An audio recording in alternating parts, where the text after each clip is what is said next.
प्रदीप गुप्ता हमारे साथ हैं। प्रदीप जी, आपको तो पिछली बार वाला याद होगा, इतना उल्टा चला गया था तो लोकसभा चुनाव वाला। नहीं, पर ये हरियाणा का नहीं 2020 के विधानसभा चुनाव में भी 100, 150, 130, 160 आपने पिछले वाला बोला तो मुझे हरियाणा वाला ध्यान आया। मैं कहा वो इनका ठीक गया था प्रदीप का, और महाराष्ट्र वाला भी बिल्कुल ठीक गया था। नहीं, हरियाणा में जो इन्होंने दिया था इन पे सवाल खड़े हो गए थे, फिर इस बार ही कुछ गड़बड़ हो रही है। लेकिन एक्सिस माई इंडिया का पोल बिल्कुल ठीक गया था हरियाणा पे। प्रदीप गुप्ता जी, आप अपने आंकड़े लेकर आए हैं कुछ? उपेंद्र कुशवाहा हमारे साथ फॉर्मर कैबिनेट मिनिस्टर है। हमने ये डिसाइड किया एक्सिस माई इंडिया में कि एक दिन और मेहनत कर लेते हैं। केवल 2 फेज का चुनाव हुआ, आधे से 1 सीट ज्यादा का चुनाव आज हो रहा है, तो कोशिश कर रहे हैं कि एक दिन और मेहनत की जाए और कल अपने आंकड़ों को प्रस्तुत किया जाए। जी, लेकिन फर्स्ट फेज के तो आंकड़े आपके पास होंगे ही, अगर आप बताना चाहें तो बता सकते हैं। एज किसको दिखाई दे रहा है? अमित जी, एक अंग्रेजी में कहावत है कि half cook food is never good.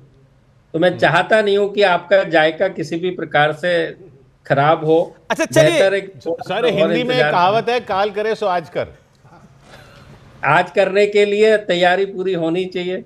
आधी तैयारी के साथ तो मजा नहीं आएगा। कोशिश करेंगे कि परिणामों के जितना करीब आ सके। मैं सिर्फ आपसे ये पूछना चाह रहा हूं कि बिहार में ऐसा कैरेक्टरिस्टिक है कि एग्जिट पोल कई बार बिल्कुल ही उलट हो जाते हैं? नहीं, ऐसे कुछ भी नहीं है। बिहार नहीं, वो तो कहीं भी उलट हो सकते हैं और कहीं भी सही। जैसे पिछली बार बिहार के सारे एग्जिट पोल बिल्कुल उल्टे हो गए थे।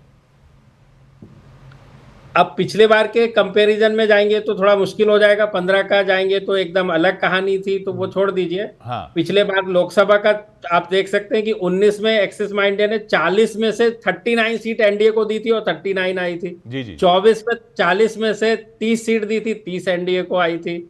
और 15 का भी था, बिल्कुल पिछली बार का गड़बड़ हुआ था। अब उसके बहुत से कारण थे। कोरोना एकदम पीक के ऊपर था। मैं सिर्फ आपके लिए नहीं कह रहा, मैं सारे एग्जिट पोल की बात कर रहा हूं, क्योंकि सारे का बता रहा हूं। मैं भी सारे का ही बता रहा हूं। ऐसे कुछ भी नहीं है कि कहां पे सही होते हैं कहां पे गलत होते हैं।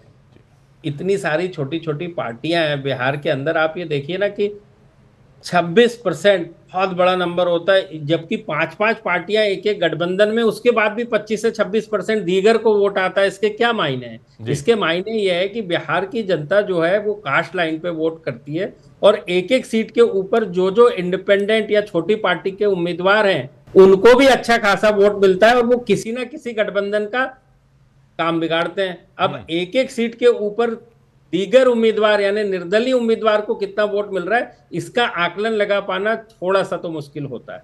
तो उपेंद्र जी, फिर अगर ऐसी स्थिति है, और ऐसी स्थिति है ही, हकीकत है, तो फिर आप इतने कॉन्फिडेंट कैसे हैं कि जब इतना सब कुछ, इतने सारे फैक्टर हैं, तो आप कैसे कॉन्फिडेंट हैं कि ऐसा ये सब हो जाएगा?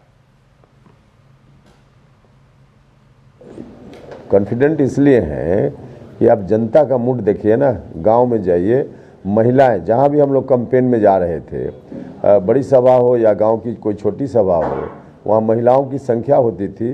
और जब वहां हम पूछते थे कि 10,000 रुपया कौन कौन महिला है जिनको मिला है, तो उसमें 50% से ज़्यादा महिलाएं हाथ उठाती थी, और सबके चेहरे पर जो प्रसन्नता का भाव दिखता था, और सीधे महिलाएं बोलती थी कि हम मोदी जी को वोट करेंगे, नीतीश जी को वोट करेंगे, जो हमको पैसा दे रहा है उसको वोट करेंगे, जिसने मुफ्त अनाज दिया है उसको वोट करेंगे। इससे दिख रहा था ना।